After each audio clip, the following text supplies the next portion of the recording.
Hi, welcome to the Nobodies Project Season 2. This is a podcast where we interview creatives about their craft, about how they do it, their ruts, their struggles, their accomplishments. They can be anything: chefs, skateboarders, teachers, comedians, musicians. Doesn't matter.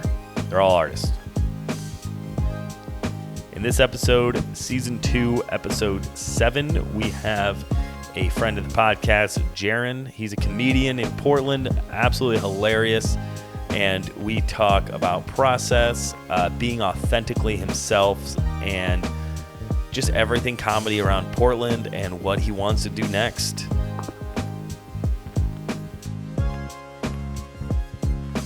This is Season 2 of the Nobodies Project. We have Jaren here. He, just like Jeff, he was part of the very unfortunate hard drive debacle of 2022, where his episode and Jeff's episode got deleted.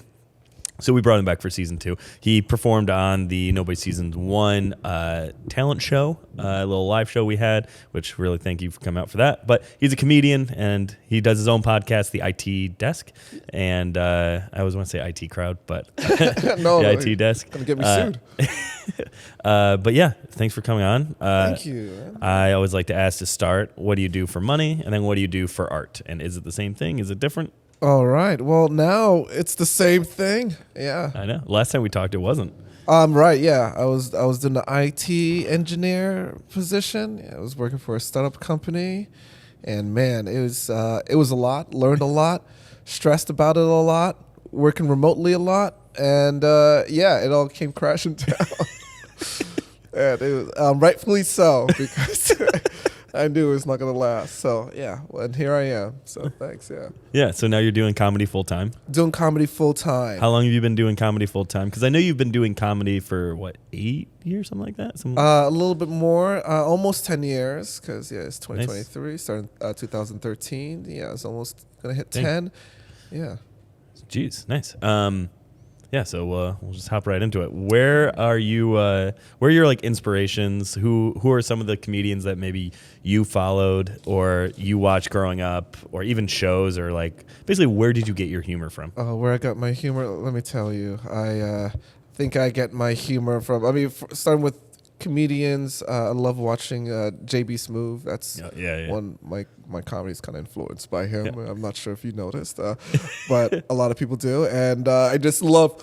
I don't know, he's just out there, man, and he's not one of those regular black comics. He's doing it his own beat. I don't know how Def Jam got him on, for him to just all right, you're wearing the cowboy hat, and we see the shoes, the rain boots. Okay, all right, JB, do your thing. We'll send you out there with that black crowd. They're going to figure you out somehow. And he did. That's what I mean. He found his voice, and he's always having fun on stage. I love that. Kristen Schaal is the same thing. She's really awesome. She's a person who's take risks. There's a bit she does with the bird in the bird cage, leaving I won't say a suicide note. It was I guess, the bird ran away. So she played it off awesome, though. I love that bit. And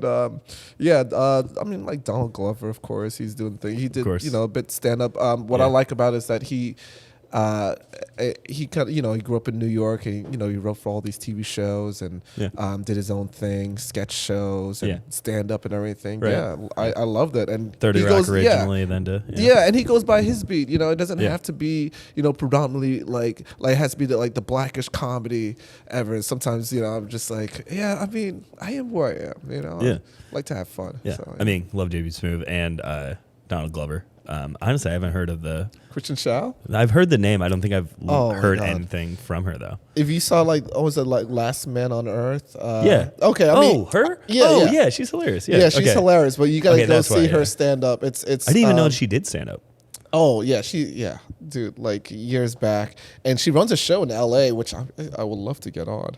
Hot You're Tub. Supposed to look at the camera. Yeah. Oh, sorry, I'd love to get on, and that'll be great. Man, she's wonderful.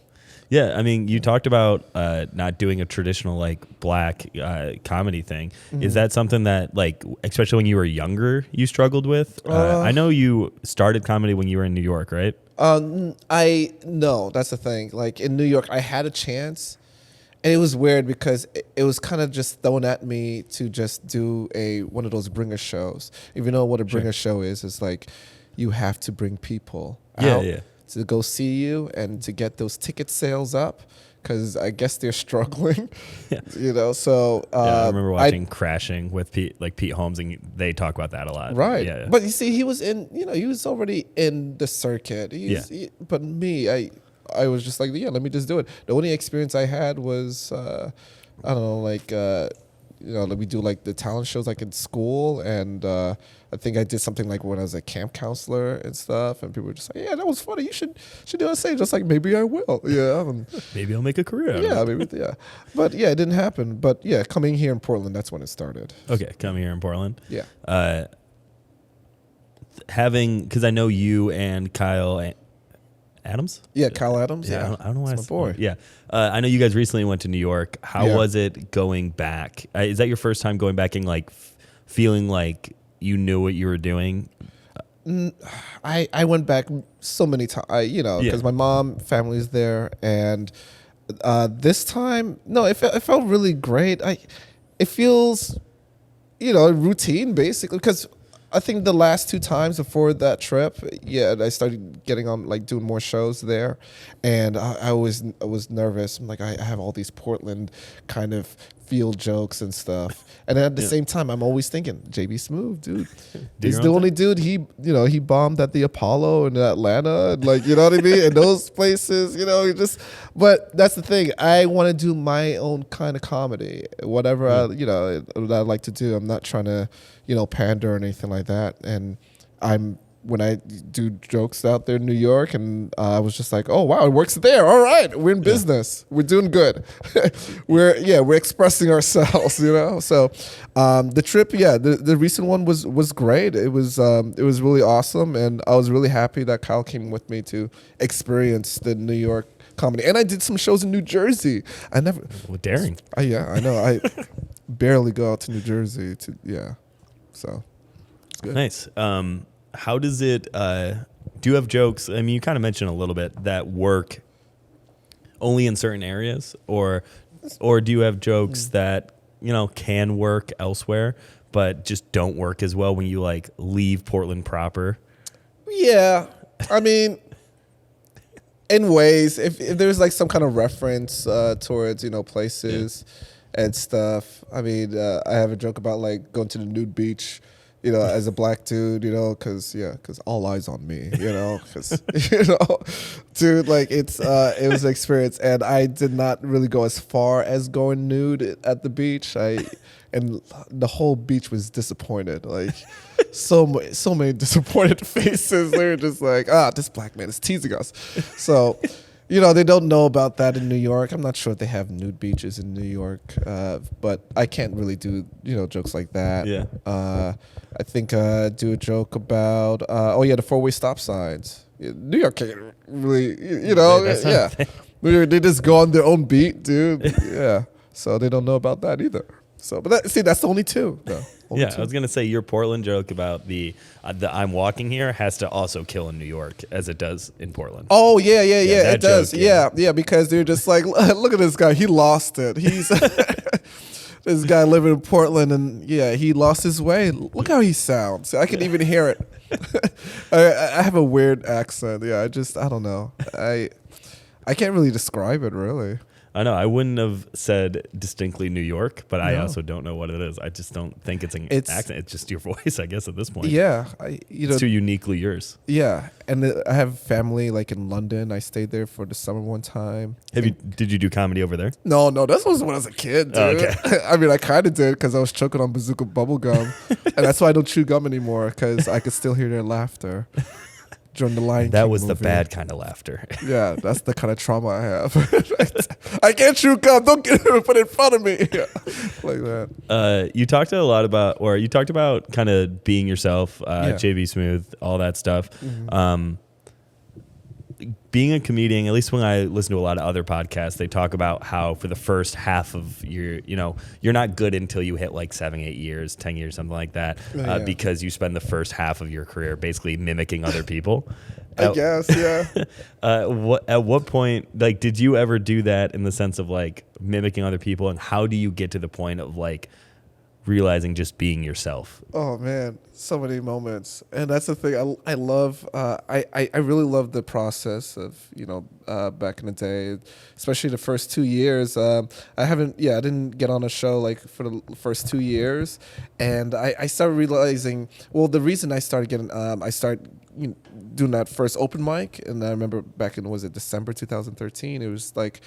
I want to get better with public speaking because I worked with kids. So like as a youth worker, you have to get better with group management. You have to get people's attention. Yeah. So you're talking to have that coach's voice. The back of the room. Hey, listen. Yeah. So it was really cool. And as a camp counselor, I like to tell like a lot of stories, like storytelling and stuff. And I start telling a story. I think it's with my friend playing Nintendo Wii, and he always puts me in a bubble in Super Mario Brothers. I think it's called New Super Mario Brothers. Yeah, I was like Luigi, and like, cause I was so bad at the game. So if you die, you go into this bubble. Yeah. And my friend, cause we had to get through the maze, and we always fail because I'm always in the way because I'm like bumping into him. You could like do teamwork on it. And then like I remember when I died like for the 90th time on the same level, I was in the bubble. You're just like Jared, you know what? Stay in the bubble. All right, just don't press anything. Like that. So. And I keep running out of time doing the mic, and I'm like, I'll try to tell my story again. Not again, but like, from the point where they cut me off. After, all right, Jared, 3 minutes of doing the comedy open mic, you gotta, And I realized, I gotta shorten it up. And that's where it took off from there, yeah. Yeah, you just figure out how to storytell. Right, yeah. And be funny, because one thing is you have to make sure people are paying attention, and you don't want to like ramble. And that's the thing, you cutting the fat, and you getting to the punchline, you get into the jokes. And I start learning that a little bit more, yeah.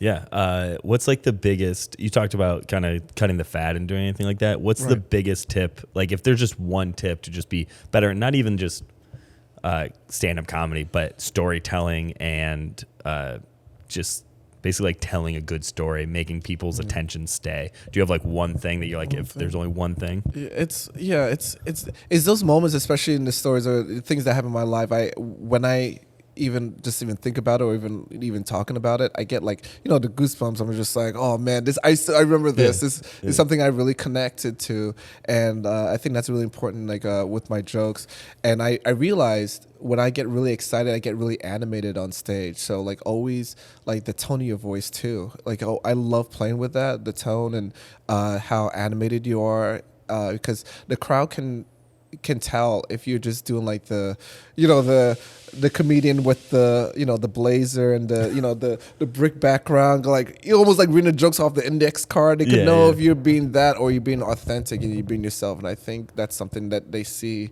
and they can really relate to and really feed off of you. So that's important. Did you struggle with being authentic? Like, because I feel like there are some like hack jokes that's like it's easy to get a laugh if you just do this, or being yourself to actually craft a joke. Did you ever struggle with like going for laughs versus being yourself and maybe working through a joke? Yeah, I did, because when I first started out, it's like really clean stuff. It was mostly like doing mom jokes and cat jokes. I was that kind of. Dude, but I start realizing I can open up a little bit more, because the thing is, like, there's so much more qualities I felt like that I can talk about, and things that I feel that are important to me. And even though I'm still doing that, and when I was first starting out for the first 5 years, it was like I see people doing like a lot of like naughty jokes. They really they're getting really sexual stuff. So I remember one of the best venues that I love going to, and it's so bad going there on Mondays, is the Boiler Room. It was in downtown, and man, if you get some chuckles, some laughters, you're doing pretty good. There's this guy, Kevin Michael Moore. Super high bar. Yeah, this guy, Kevin Michael Moore, usually hosted, and he has like a horn or a trumpet. And man, I think he knows if you have a good set, he'll play. He doesn't play it all the time. I think he did it one time I remember. But I remember I bombed so hard. and I can hear myself like, this is not for me. Why am I I'm doing this joke? Why? Because it was something with my jeans. I think it was one time it was like so quiet at my place. I'm like moving around and like, I don't know, I was shimmying down to the ground a little bit. And I was just like, man, I can hear my jeans. Like, so it sounds so scandalous. Like, and I started saying that on not stage. Not even in my swishy pants. Yeah. Like, this is what I think it's funny. Like, this in my head, I'm just like, this is what I think it's funny. They're going to get a kick out of this. Like, I'm just like, yeah, look at my jeans, everyone. And like, everyone's quiet. You can hear a pin drop. I can hear the washcloth being wiped on the countertop. And yeah, I realized, and I went back home, or I got in my car. I'm like, what the fuck was that? That made no sense. Where was I going with that?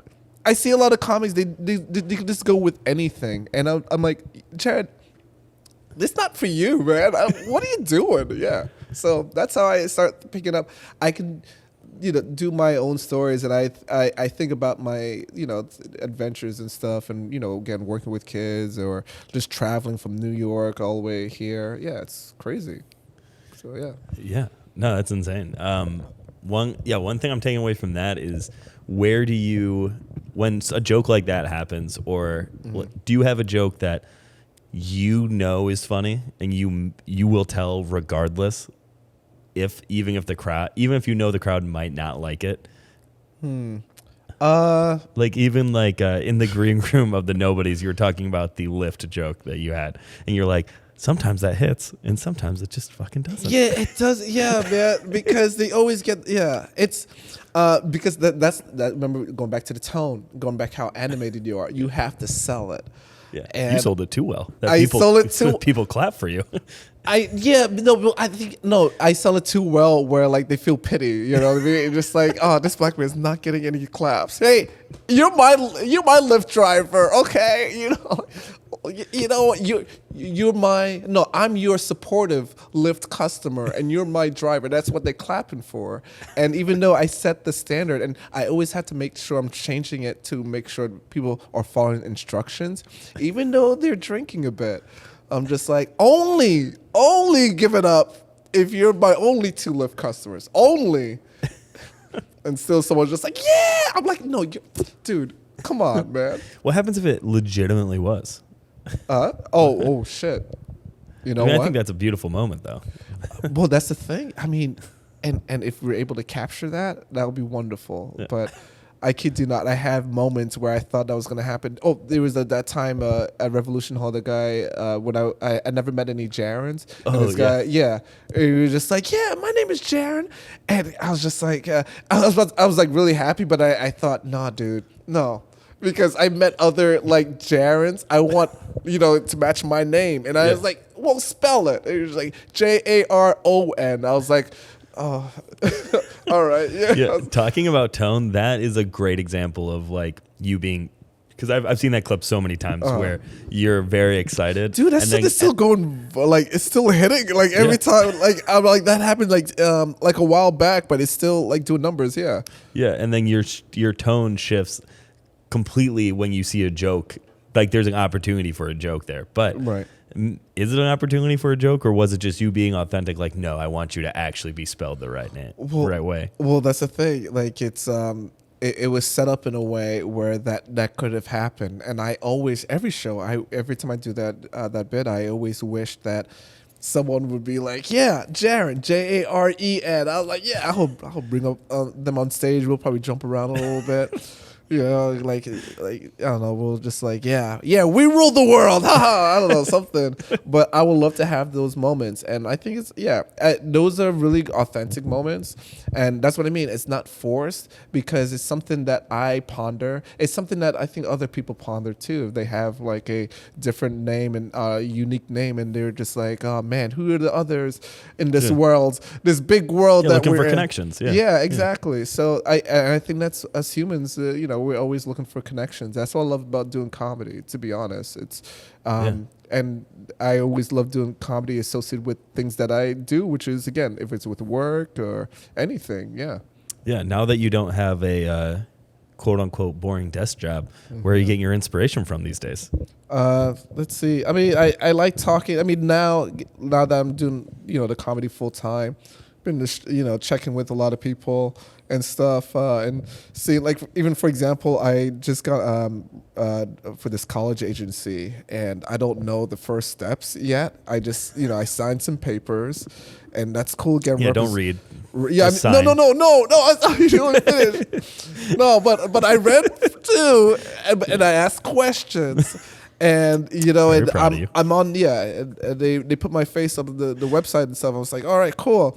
And I'm like, okay, I guess I have to wait for the gigs, but I don't think it's that easy. So that's something else that I have to check in with other comics, and I'm like talking, hey, how do you do this? Like, how you put your face out there? All these other resources. Because comedy it's definitely one of those things where it's not like. IT work is a great example. Design is also a very good example where you can go, what is the shortcut for trim on Premiere? And then you put that in the Google and you put Reddit at the end of it. And then it just tells you the answer. Yeah. IT, I assume, is pretty similar. Comedy, there's no somebody online being like, this is how you do it, because if there was somebody on there, they'd probably be wrong. Yeah, well, that's the thing too. Like, I'm always scared that when I see, I mean, there's some kind of to a certain extent of resources. I think there's ones where they talk about like the business side of comedy. Yeah, but you're right. There's no there's nothing that makes your act better besides somebody saying be yourself and be authentic, which is honestly kind of scary in a way for some people. Right. But when I mean this a certain extent as well, as like we talk about like joke structuring as well. Yeah. Things like that, like setup and then punchline, premise, and punchline. Misdirection. And you see right there, I never took any classes, so you didn't go to college for stand up. No, I didn't go to. There are classes though, but yeah, that's the thing, man.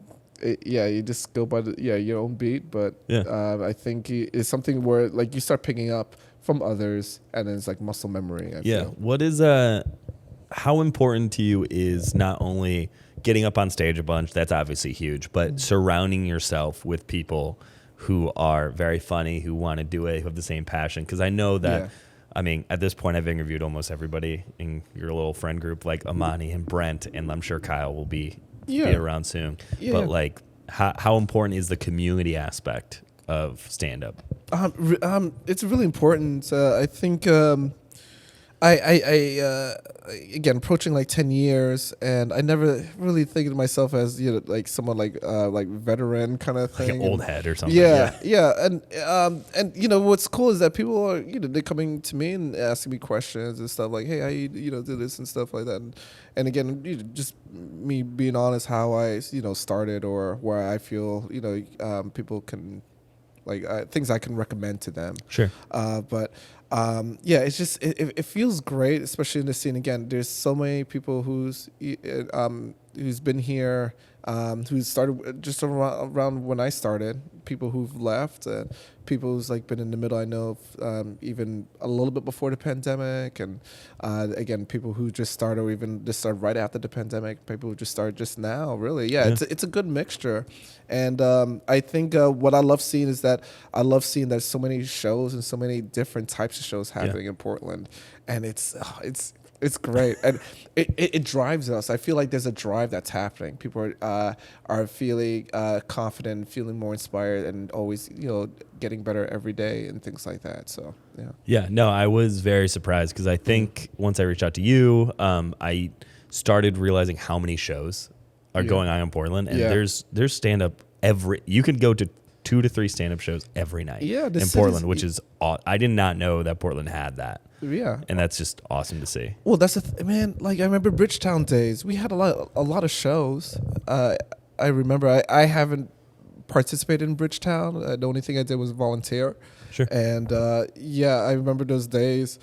I remember, Amy Miller, Bree Pruitt, like a lot of those comics. They ran a lot of shows. Even the ones was at Midnight Mass. That was the first show I ever been on. Yeah, and that was at again midnight. That was a Saturday night into Sunday, and it was always packed. It was always, Awesome. yeah. It was like people love coming out, and I mean, those were the days back at Portland, and I think we're trying to get back to those days where it's just we've been seeing that more people are coming out shows, and there's more of a centralized network of where you can find what shows are happening around the city. It's great.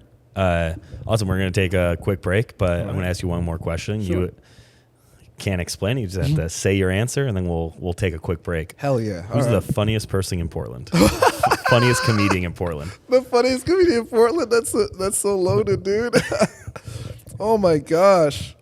Oh, man. I don't know. Dude, that's that's what do I really have to who's your favorite? Oh, who's my favorite? I love that's way you're like, well, oh no. My favorite, that's easy. Well, I tell you what, I like to go by someone who just popped in my head just now. Yeah, first person who pops in your head. Funniest. Yeah, because love his music, love what he brought. Now he's in LA, Paul Schlesinger. Okay. If you hear this, buddy, I miss your sweet pop punk guitar riffs and your comedy riffs and just all the fun you always have. So yeah, love that. Paul Schlesinger, baby. What was the worst rut you've ever been in creatively? How do you get out of them? And how do you deal with ruts? Okay, well, first off, what we talked back there was confidential. Let's get it out there. No, you're right. Sometimes we get in a rut, and I think myself is just like, comedy's great. Yeah, we're working on our craft, open mics and stuff, but I like the self-care kind of moments, those treat yourself moments. So I just try to do do outlet stuff. Like I play music at times. Nice. I like trying to think of some like songs or like chord progressions and stuff. I'll like record them.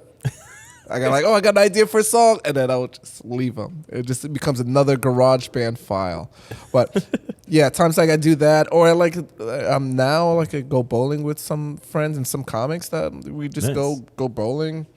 We don't really like talk shop or anything. We talk strikes, and sometimes video games, which I don't really play much, but that's what I mean. Like I need to get an outlet so I can. You take your mind off it. Take your mind off, and then I can recalibrate, I guess, and meaning work out and do some exercises and stuff. Yeah.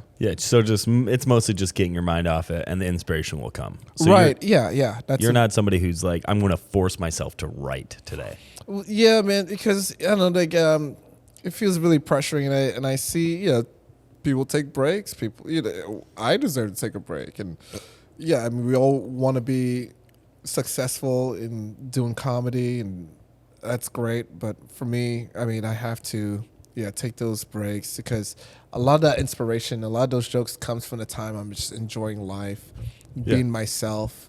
Yeah, so that's important. Yeah, I think there's a really big shift in comedy, at least in the last, I would even say, 10 to 15 years, where the standard comic isn't this, I hate my wife, my life sucks. Stanhope is a genius, but usually pretty negative. Yeah.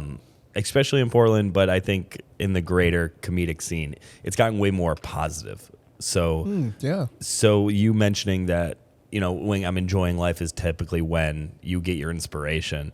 That's really great to see that whole positivity, and especially in your act, it's very positive. Oh yeah. I mean, there's some self-deprecated stuff. I talk about how skinny I am. It's just that, and the reason I do is because I feel really comfortable, being who I am, and I love bundling up. I love wearing layers. That's okay, and that's fine. I think I like to see just the cool side of just being skinny. I guess. If I'm on dates, we can get a shared appetizer. No one's we're saving money here. Yeah. So,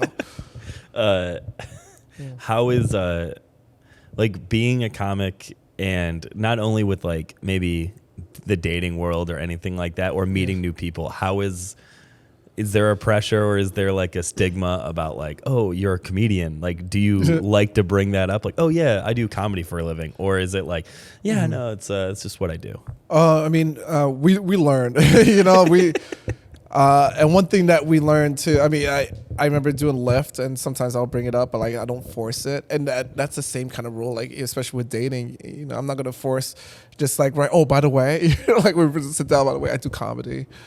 I'll prove it. Like I'm not doing all that. It just comes naturally. And I think, and that's the thing too. I know a lot of people, they make it their thing where it's just like, this is, I'm doing this for money. I think, I mean, now I'm kind of a different mentality now. It's just like I'm doing it full time, but before it was something on, on the side, and I don't, take it so seriously and stuff like that. I still don't think I will take it that seriously, to be honest. So like, even just going on dates, yeah, definitely like to be honest, and she would know to go like, oh, okay, all right. Is there a plan B? I'm like, until she knows, like, oh wow, this guy, yeah, he has a lot of experience. That's IT. Yeah, he used to be a youth worker. He'll be fine. He'll land on his feet. Reinsurance, right? How scary was it for you to? I know it kind of was an unforeseen circumstance that kind of led you to going full time comedy. But how scary was it to like quit your job and be like, comedy is now it? Oh, I wish I had the luxury to quit. Trust me, Mark. Like, I wish it was quitting. It was just, laid off in a San Diego hotel. I was getting ready like for the day too, man. I had my work laptop ready to go. I went to the hotel gym. I work out and everything. Had some pancakes, and then they just let me eat with the news. Yeah, it was. It was a day, but it was just more time to, use the rental car that I've purchased, which I didn't need to, and go to the beach. And so after that, I realized, and that's the thing, self-care. I cleared my head, and I realized I was not going to stay in that hotel room, and I was just like, I think I'm going to be fine. I'm going to be fine, because man, I'm a smart dude. I thought back all ever since I dropped out of high school and I got my associates and my GED, and I was just like, oh yeah, man, I'm landing back on my feet, Then I got my bachelor's, so I was just like, man, things are going all right. It'll work out. Even like from the pandemic and stuff. So I just thought back of all the anxiety that I had at times when things didn't go my way. I look back on those days, I'm like, I'll be fine. This is just a little setback. Yeah. Things tend to work out. It tends to work out, man. Oh, that's great. And then going on the other side of it, that maybe that fear of like, oh, is this going to work out? I'm sure it will, blah, blah, blah. How is keeping kind of your ego in check after last year being named top 5 funniest in Portland?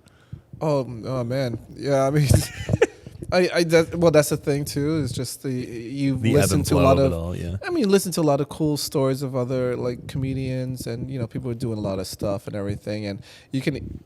I mean, it's easy to just sit and just like, yes, I did it, and then I don't know, you just go back doing the same things. But I like to step out of my comfort zone. I mean, this year I've been really trying to step out of my comfort zone a little bit, traveling to different cities. I'm going to Denver next month. I'm excited. Do some shows there. I'm doing my first weekend in Albuquerque in late May. Nice. Yeah, and have some comedy festivals coming up. Is Albuquerque? Why? Oh, okay. So, I mean, I know a comedian. Now she's a comedy club owner. There, shout out to Dry Heat Comedy Club. Sarah Kennedy and her partner opened up a cool comedy club there, and I was at the Albuquerque festival, the Funny Fiesta, which was called in October. Was it last year October? No, the year before. Yeah, I was there, and it was a good time. And I was like, I would love to come back, and I got invited back to for that weekend. I believe it's May 26th, May 27th. So I'm excited for that. Yeah. Nice.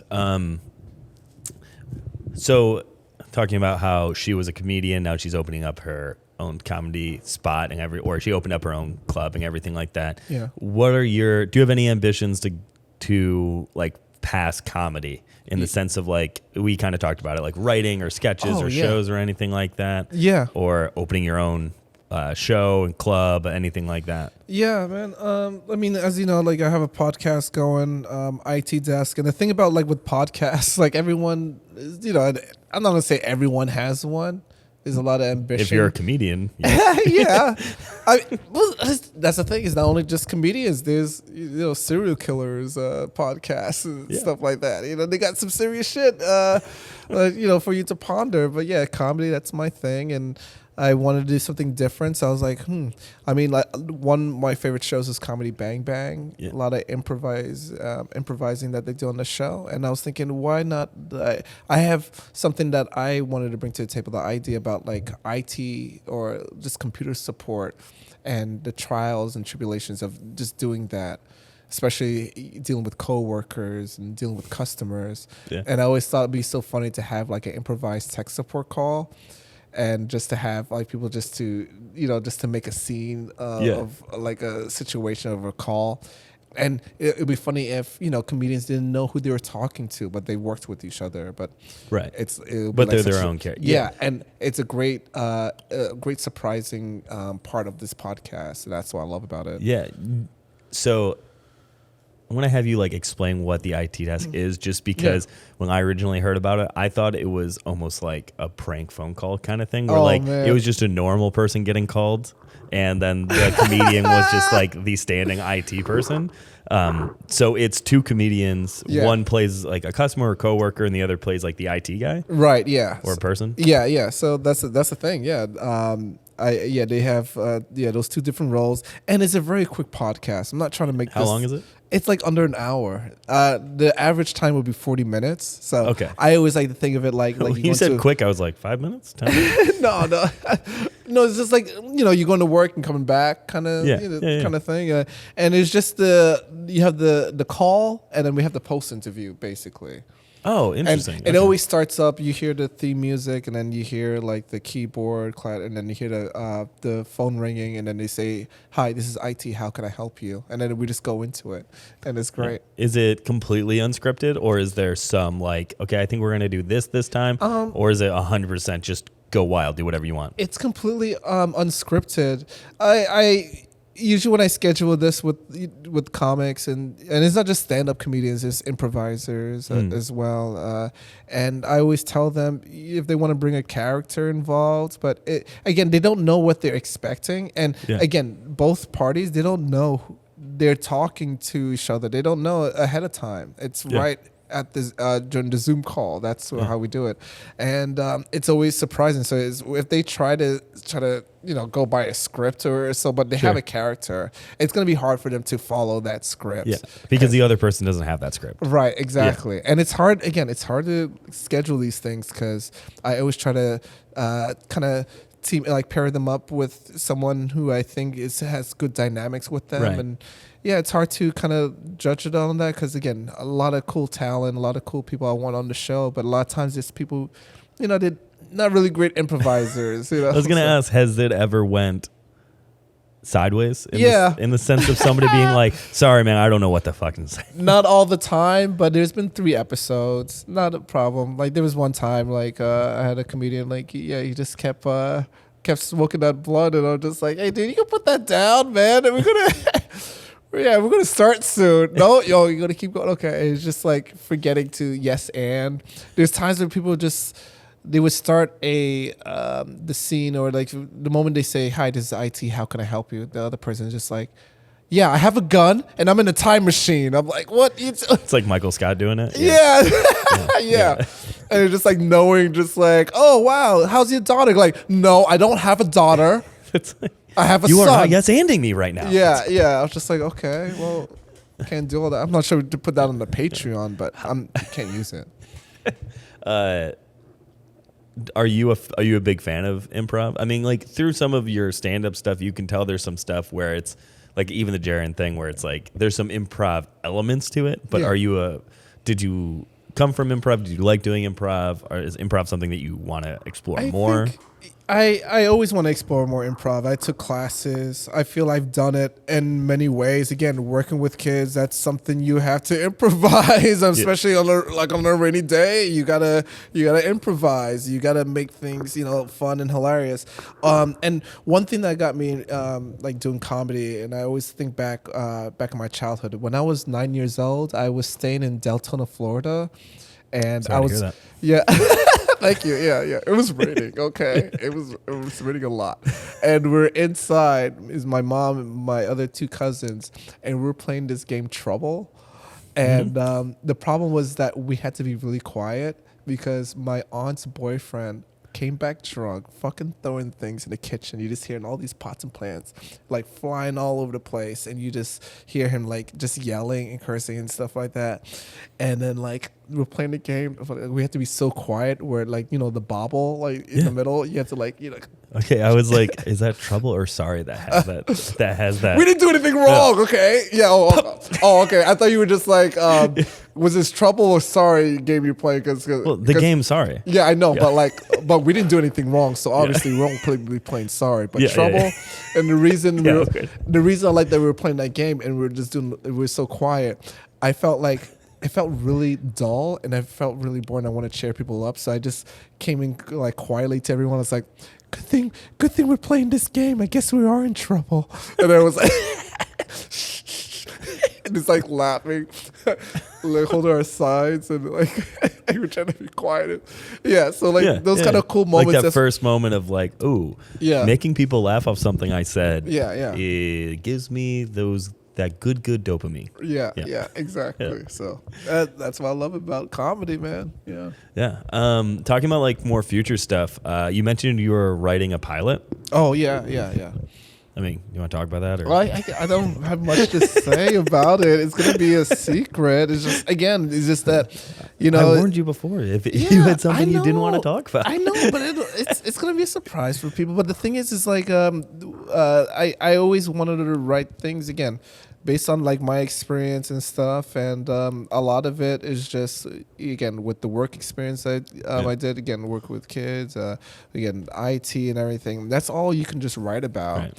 I can't really I can't fake and write about other things, like working in the steel mines and like making comedy out of that. I can't just. No, but you're like, it's me and it's a coworker. We work in a basement. It's based in London. Yeah, man. We're going to call it the IT crew, couple of dudes. Yeah, man. See, with that kind of description, I'm like, no, wait. I mean, I worked at other places like nonprofits and stuff. So you got other options. Yeah, exactly. Yeah, but that. Oh, and also, I'm doing one thing. Not only with like doing like stand up and sketch and improv, which is cool, but like I'm doing workshops. I have my first client, so I'm going to try to provide some team training, staff training. But they're going to be working as a team. We're going to learn how to work as a team for a summer camp, and I'm excited for that. I'm going to talk about group development, or actually I like to say team development, because I want them to kind of think there's a goal and object. The objective is to have a good summer, and we work together to have a very fulfilling summer, basically. Yeah, that makes complete sense. Yeah. Yeah, that's fun. So obviously stand-up's like the one love on it, but what kind of like sketch stuff or other would you ever do a improvised show, like a fully improvised stand-up set, or just like improv show? Well, see, that's the thing. It depends on where your confidence level is at too. Where you can there are times I feel like I can just go into a room and just like, hey, what are we doing? Huh? Just completely rip the whole thing. Yeah, we're gonna laugh. Just go into some shit. I mean, I have skills where I can just start like a group game with people. I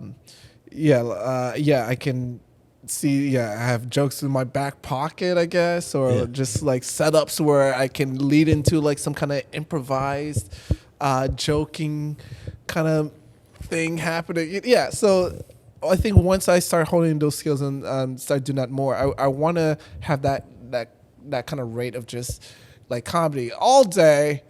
But enough to not get too overwhelmed, though. Yeah, now that I have no job, just fucking have fun and again, stepping out of my comfort zone. That's what Yeah. I think that's important to be successful doing comedy. You have to, because I see a lot of comics that, like, if you were to just stay in Portland and just do comedy, you're not going to grow or anything. I like going out, especially like a lot of rural areas, and try it out. And I'm happy to do those kind of shows too. It really helps, and I'm really fortunate, to be versatile of doing like clean or dirty or even both. PG-13, okay, no one under 17, okay. I don't know other ratings, but No, that's fun.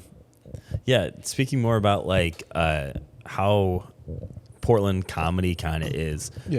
Have you seen, you talked about a little bit how it's grown, but where would you like to see Portland comedy like kind of get better? Like if you could make the Portland comedy scene better, what would you do? Man, wow. It's so much that we're doing now, which is great.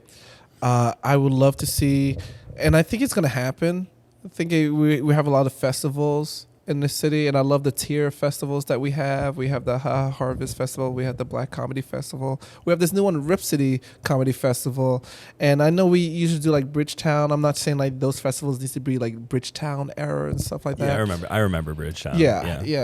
Those, but like they all have different tiers of like they bring something unique, and I think we need more of that. A lot of shows that we could just do a regular stand-up show, but I love that we're able to bring in different locations and inside or outside. The reason I'm saying outside, comedy in the park. So comedy in the park's huge.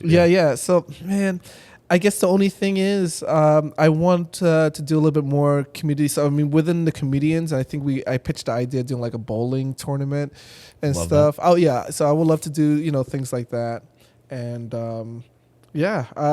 but the number one thing I want us to let the city know that we have comedy here in this city, and it's so accessible to know where the shows are going to be. And it's so affordable to do it too. And I talked to the person who helps run it, kind of helps run that lastpdx.com. And we can go as used to be Brent, right? Yeah, it used to be Brent, but his name is Reese, and we had a meeting. Dude, he came with a briefcase and everything. I was like, oh yes. Didn't know they still made those. I have nothing, but hear my ideas, and we sat down, and I think we walked away thinking, man, we got some like cool ideas, or we have steps towards it. And he's a very ambitious guy, and I see, like, those travel info centers, like in the hotels, like Best Westerns, and you see all these pamphlets and stuff. You could probably see like a Last PDX, see a map of all the venues. Love that. And maybe a QR code and direct people there. So that's what I mean. Yeah. My biggest thing with it is not that there aren't good Portland comedians. There's not good actual venues and stuff. Right. It's just getting people to know that it's there, because there's a lot of people that would love to go to it that don't think that, oh, well, it's only really in LA and New York or Chicago or something like that. But it's like, or when a big comedian comes around, it's like, no, it's everywhere all the time. Dude, and the thing is, we have people here, like a lot of comics love coming here, and comics love staying here too. So there's some comics that are massive here. Like the fact that Kyle Kinane will randomly show up at shows is insane. Because he is just unbelievable.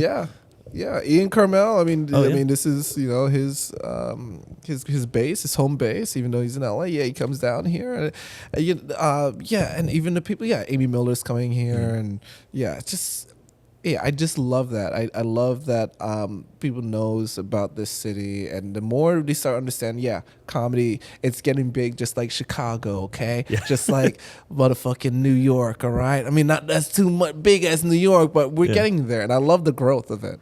So, no, it's awesome. One last question before we get out of here is I like to ask, at what milestone, achievement, or anything like that would you consider that you made it? And you can define making it in any way you want. Man, it's when, I don't know, you play like a big venue and you have a comedian who, I had to say, that you look up to, and someone who's saw your act in New York, and then we took a picture and everything, and talked to him later, and he's like, yeah, can you open for me in a Revolution Hall? I was like, yeah, Gary, I will do that. Opening for was it Gary Goldman back in May. I still remember that. Love Gary Goldman too.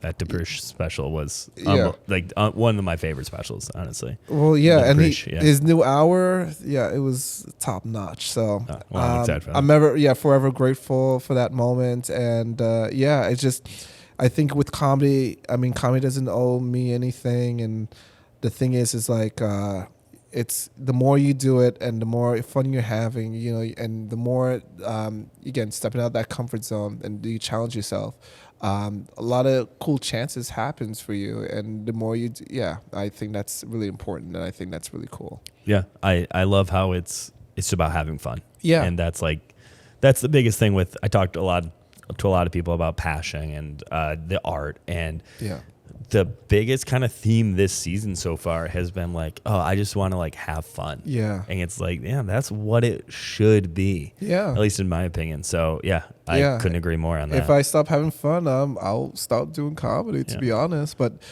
do we really stop doing comedy? Think about it. Think about it. No, I don't know if you're thinking about it. Well, thanks for coming on the show. You're welcome. I really appreciate it. It was super fun. Yeah, of course, man. But we'll plug your Instagram. It's just at Jaren George, right? Yeah, Jaren.George. Hopefully, I'm the more popular Jaren. There's Jaren Jackson Jr., a basketball player, but I've been in the game longer. Yeah. We'll plug all your stuff. Like we mentioned, there's tons of Portland comedy stuff, and if you just follow Jaren on Instagram, he'll let you know where all that fun stuff is. Yeah, and check out laughspdx.com. LaughsPDX and the IT desk as well. Oh yeah. Cool. We do episodes every week. I do it by season. It's not like all 52 weeks. All right, calm down. I'm just one man. But there's always good surprise guests. So love it. All right. Thanks for being on, man. Yeah, appreciate it, man. Thank you. Sweet.